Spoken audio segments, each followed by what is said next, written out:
Queridos irmãos e irmãs, que aqui se encontram no Santuário da Vida, amado irmão, amada irmã, que reza conosco em sua casa, no seu trabalho, através da Rede Vida de televisão, canal da família.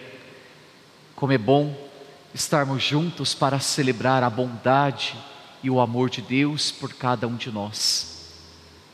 E é justamente sobre a bondade e o amor de Deus que a primeira leitura nos fala hoje.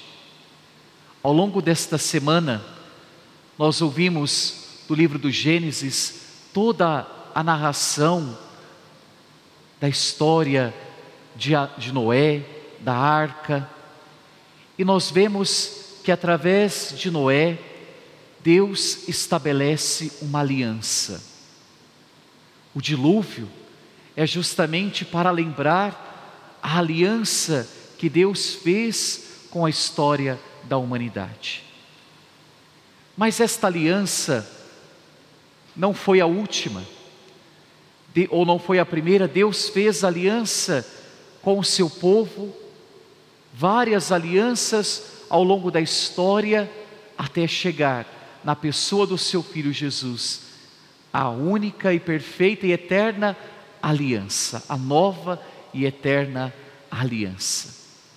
Deus estabelece uma aliança com o seu povo porque Deus nos ama. Deus é como um pai amoroso que quer o seu filho perto. E por mais que muitas vezes nós rompemos com esta aliança, com este sinal de amor, Deus não rompe jamais. Mas Ele estabeleceu uma aliança definitiva na pessoa de Jesus.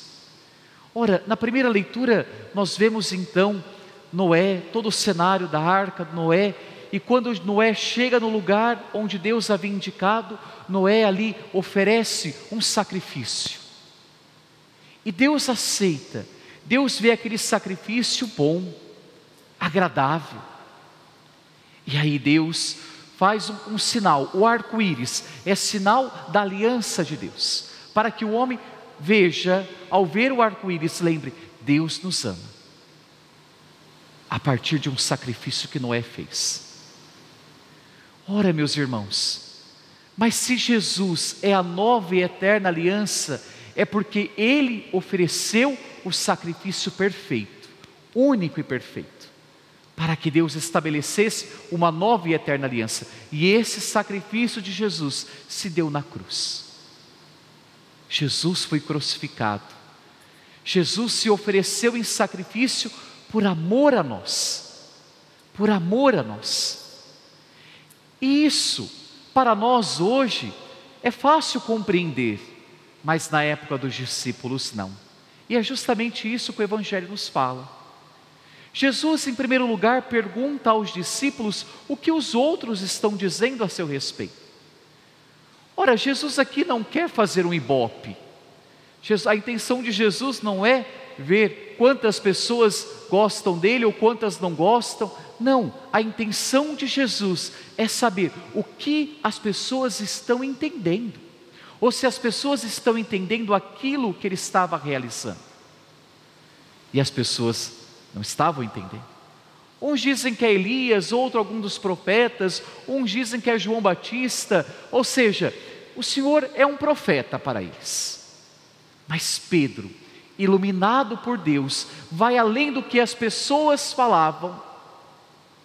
Tu és o Messias, Tu és Deus, Tu és aquele que nós esperávamos.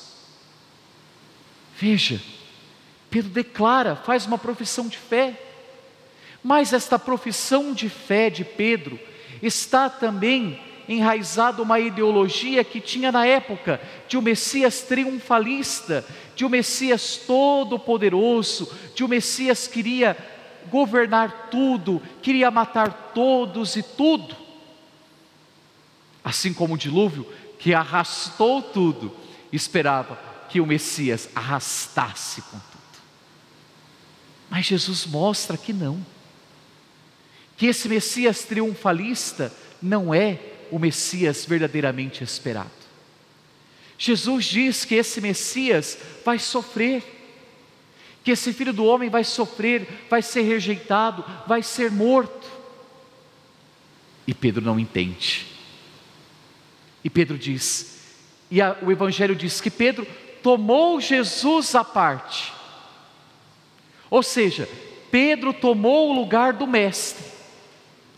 Pedro não se fez discípulo, mas se colocou no lugar de Deus para decidir as coisas conforme aquilo que ele pensava. E Jesus repreende dizendo: vai para longe de mim, Satanás. Em outra tradução diz: vai para trás, o seu lugar é atrás de mim. Eu sou o mestre, você é o discípulo. Meus irmãos, às vezes a gente critica Pedro por essa atitude, mas Pedro é cada um de nós, que ao mesmo tempo que crê em Deus, às vezes espera de Deus algo segundo as nossas vontades ou as nossas ideias. Vou explicar melhor. Às vezes nós temos a ideia de um Deus triunfalista ainda, e muitas vezes nós ouvimos em muitas pregações: Deus sim é todo poderoso, Deus é capaz de mover montanhas, mas Deus se mostra como um Deus que se esgota, que se esvazia, que se faz pequeno. E às vezes nós temos, assim como Pedro, dificuldade de enfrentar a cruz. E não existe cristianismo sem cruz, não existe. E hoje nós queremos viver um cristianismo light, um cristianismo fácil, um cristianismo sem cruz, um cristianismo só de espetáculo, um cristianismo só de cura, um cristianismo só de libertação, mas esquecemos que a verdadeira cura, a verdadeira libertação se dá na cruz.